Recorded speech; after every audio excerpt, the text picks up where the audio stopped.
எல்லோருக்கும் இனிய காலை வணக்கம். இன்று ஒரு சிந்தனை என்கின்ற இந்த யூடியூப் சேனலின் வழியே இறையொருளால் நாம் தினந்தோறும் சந்தித்துக் கொள்வதும் ஆர்எம்எஸ் அஸ்ட்ரோ அகாடமியின் வழியே ஜோதிடத்தை சிந்தித்துக் கொள்வதும் மற்றற்ற மகிழ்ச்சியை தருகிறது.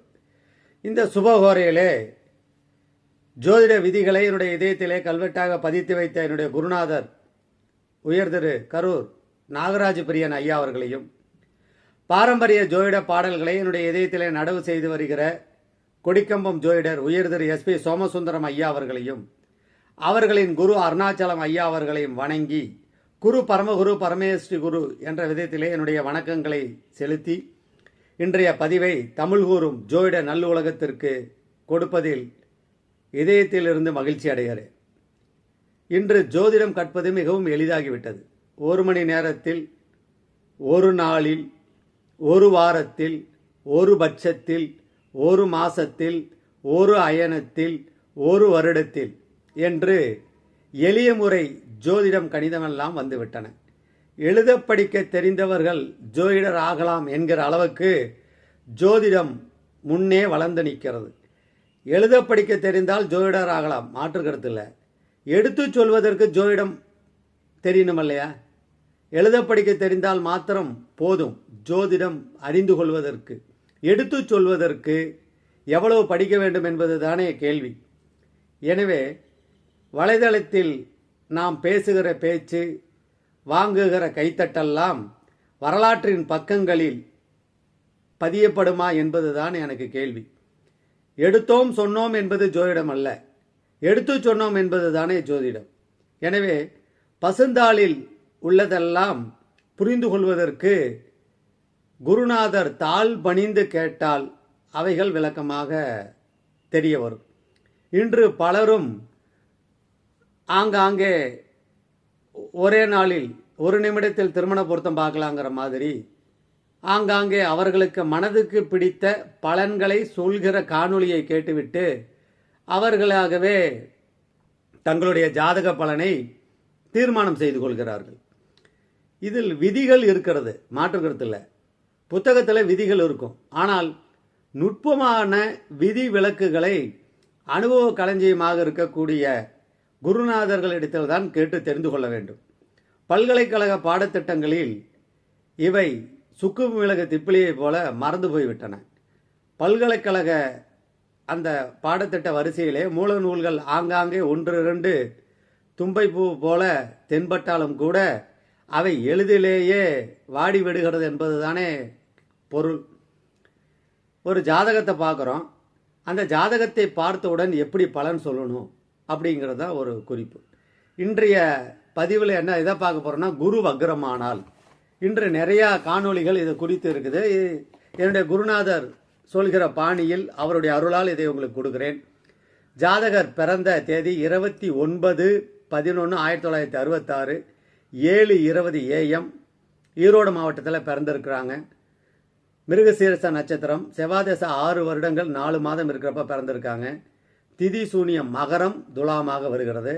ராசி கட்டம் விருச்சிகம் லக்னம், சூரியன் சுக்கிரன் லக்னத்தில், சுக்கிரன் அஸ்தங்கமாயிருக்கார். 4ஆம் இடத்துல சனி பகவான் மாந்தி, மேசத்தில் ராகு, ரிஷபத்தில் சந்திரன், கடகத்தில் குரு உச்ச ராசியில் இருக்கிறார், வக்ரமாயிருக்கிறார். 11இல் செவ்வாய் பகவான், 12இல் புதன் கேது, லாபாதிபதி 12இல் இருக்கிறார்.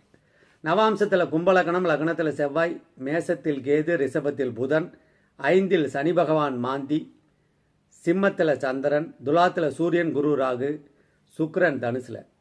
குரு தசை 1991 2007 வரைக்கும் நடந்திருக்கு.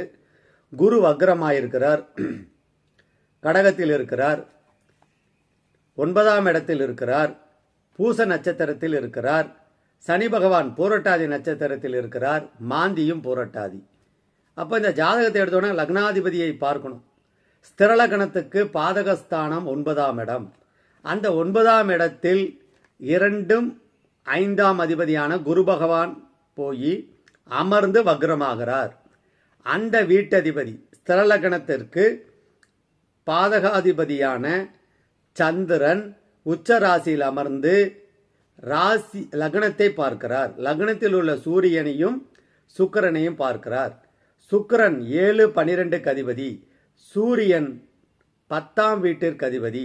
இந்த ஜாதகத்தில் லாபாதிபதி புதன் லக்னத்திற்கு மறைந்திருக்கிறார், ராசிக்கும் மறைந்திருக்கிறார். இப்போ இதை பார்த்தோன்னே நமக்கு ஒன்று தோணணும், இந்த குரு தசையில் பலனை எப்படி சொல்லணும்னு கேட்டிங்கன்னா, நவகிரக சிந்தாமணி எனும் ஜாதக சூடாமணி மார்கலிங்க ஜோதிடரால் பார்வையிடப்பட்டு சென்னை இட்டா பார்த்தசாரதி நாயுடு சன்ஸ் சக்கரவர்த்தி பிரஸில் 1934 பதிப்பிக்கிறாங்க. விலை 12 அதில் 2வது பாடல், பன்னிரு தானத்துக்கும் பலன் சொல்லும் பண்பு கூறி உண்ணுமோர் தானம் தன்னில் உறைந்தவனை அதிபன் பார்த்தோன் மண்ணும் காரகன் என்போரால் வருபலன் வகுக்கலாகும் முன்னும் தானத்து ஈராரன் மொழிவை பொன் அவை கண்முறும். அப்போ ஒரு ஜாதகத்துக்கு பலன் சொல்றப்ப பார்த்தவர், சேர்ந்தவர், சாரநாதன், வீடு கொடுத்தவர், ஆதிபத்தியம், கிரக காரகத்துவங்கள், நவாம்சங்கள் இவையெல்லாம் பார்க்கணும். இவையெல்லாம் எதுவுமே பார்க்க வேண்டாம், பலன் சொல்லலாம் என்று பல ஜோதிட மாமேதிகள் அவர்களுடைய கருத்துக்களை சொல்லிக்கொண்டே வருகிறார்கள். அப்படி சொல்லிக்கொண்டு வருகிற பொழுது இவையெல்லாம் வேணுமா வேண்டாமா என்றால், எங்கள் குருநாதர் பலன் சொல்வதற்கு இவைகள்தான் அஸ்திவாரங்கள். அஸ்திவாரங்கள் இல்லாமல் வீடு கட்டுவது எப்படி? அஸ்திவாரங்கள் தெரியாமல் இருக்கலாம், ஆனால் அஸ்திவாரங்கள் அடிப்படை அல்லவா? அஸ்திவாரங்கள் தெரியவில்லை என்பதற்காக அவை இல்லை என்று மறுதளிக்கவும் முடியாது, அவை வேண்டாம் என்று விளக்கவும் முடியாது. அடுத்ததாக மங்களேஸ்வரியம் ராசி படலம் பாடல் 13, 1034வது ஆண்டு பதிப்பு, பக்கம் 16. இதில் 13வது ஸ்லோகம் மிக முக்கியமான ஸ்லோகம். 13, 13, 13 3 ஸ்லோகங்கள் அதிலேயே வருது.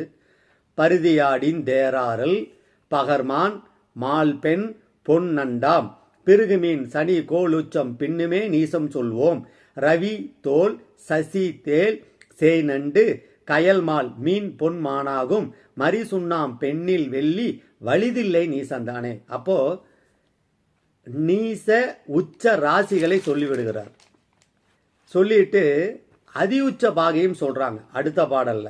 பானுவும் மேடந்தண்ணில் 10 பாகை பால் மதி விடையதில் 3 மானினின் செய்கி 28 மாலவன் கன்னி 35 கோணவன் நண்டில் பாகை 5 குளிர்கவி மீனு 39 ஊனம் ஊனவன் நிறையில் 20 பாகை உரைத்தனர் அதி உச்ச பாகையே அப்படிங்கிறாங்க.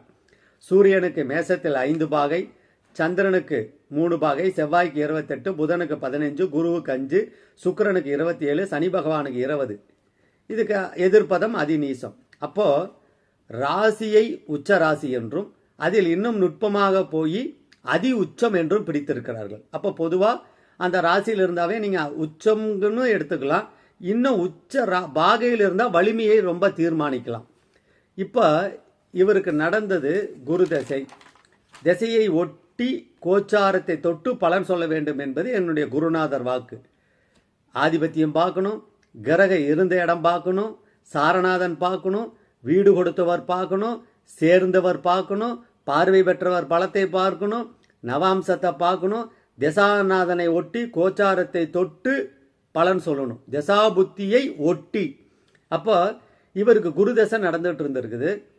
ஸ்திரலக்னத்துக்கு பாதகத்தில் அமர்ந்திருக்கிறார். அவர் எப்படி அமர்ந்திருக்கிறார்? வக்ரம் பெற்று அமர்ந்திருக்கிறார். வாங்கின சாரம் பூச நட்சத்திர சாரம், 4ஆம் அதிபதியினுடைய சாரத்தை வாங்கியிருக்கிறார். வாங்கினதோடு மட்டுமல்ல, அவர் லக்னத்தை 5ஆம் பார்வையாகவும் லக்னத்திலிருந்து 5ஆம் இடத்தை 9ஆம் பார்வையாக பார்க்கிறார். அப்போ 5ஆம் இடம் பாதிக்கப்பட்டால் தொழில் முடக்கம் ஏற்படும் என்பது எங்கள் கொடிக்கம்பம் ஐயாவினுடைய தங்கமான வைர வரிகள். அப்போ இந்த குரு பகவான் நல்லது செய்வாரா கெடுதல் செய்வாரா? குரு பகவான் பார்த்தாலே கோடி நன்மை என்று, குற்றமில்லாத குரு பார்த்தால் கோடி நன்மை. அப்ப அந்த குற்றமுள்ள குரு என்பது என்ன? அதுதான் எங்கள் பாடத்திட்டத்தில் இருக்கிறது. அல்லது உங்கள் உரிய குருமார்களிடத்திலே தெரிந்து கொள்ளுங்கள். இந்த குரு தசைக்கு பலன் நவீன ஜோதிட சிந்தாமணி பாடல் 2 இருக்கிறது. நீசமாய் கோலும் வக்ர நிலையினில் நிற்கும் காலை ஆட்சிக்கு மேலாய் உச்சம் அடைந்திடும் திறனை கொள்ளும் சூட்சமம் உணர்ந்து மற்ற சுவர்நிலை தெரிந்து லக்ன மாட்சிமையோடு குருவை மதித்துமே பலனை கூறே. அப்போ ஒரு கோல் நீசமானால் வக்ரமானால் உச்ச பலனை தரும். இதுக்கு உச்ச ராசியிலிருந்து வக்ரமானால் நீச பலன் என்பதை நீங்கள் குருவினிடத்தில் தெரிந்து கொள்ளலாம். அப்போ குருவினுடைய பார்வை 5ஆம் இடத்திலும் லக்னத்துக்கு 5ஆம் இடம் 9ஆம் இடத்திலும் விழுவதனாலும் குரு பகவான் வாங்கின சாரம் நின்ற வீட்டதிபதி லக்னத்துக்கு பாதகஸ்தானமாக இருந்ததனாலும் அந்த திசா முடிகிற வரைக்கும் இவருக்கு மிகுந்த துன்பத்தை கொடுத்தது. பொதுவாக குரு வக்ரமாயிட்டால் அப்படிங்கிறது எடுத்துக்காம சுருதிகளுடன் எடுத்து விதிகளையும் பொருத்தி பார்த்தோமானால் வெற்றி அடையலாம். எங்கள் குருநாதர் சொல்லுவார், சுருதிகளின் படி பாடல்கள் படி ஜாதக கட்டம் அமைந்து தசாபுத்தியும் நடைமுறைக்கு வந்துவிட்டால், கோச்சாரமும் கை கொடுத்து விட்டால், சுருதிகள் என்ன சொல்லியுள்ளதோ அது நடந்தே தீரும் என்கின்ற என்னுடைய குருநாதர்கள் வாக்குக்கு இந்த ஜாதகம் மேலும் ஒரு மணிமகுடமாக திகழ்கிறது. குருவாக்கு என்றுமே பொய்யாகாது. எங்கள் பாரம்பரிய ஜோதிடம் என்றுமே ஜொலிக்கும். எங்கள் குருநாதர்கள் வாக்கு என்றுமே பலிக்கும் என்று சொல்லி திசைக்கு பலனை சொல்கிற பொழுது பாடல்கள் எப்படி பொருத்தி பார்க்கணும், என்ன அர்த்தம் எடுத்துக்கணும் அப்படிங்கிறதெல்லாம் ஆரம்பத்தில் பாடமாக இருக்கிறது. வாய்ப்பு இருப்பவர்கள் பாக்கியவான்கள் இறையொருளாலும் திருவருளாலும் நல்ல குருவை அடைந்து நல்ல நிலையில் பயணிப்பார்கள் என்று நாங்கள் நம்பி இன்றைய பதிவை என்னுடைய குருநாதர் திருவடிகளில் சமர்ப்பணம் செய்கிறேன். நன்றி.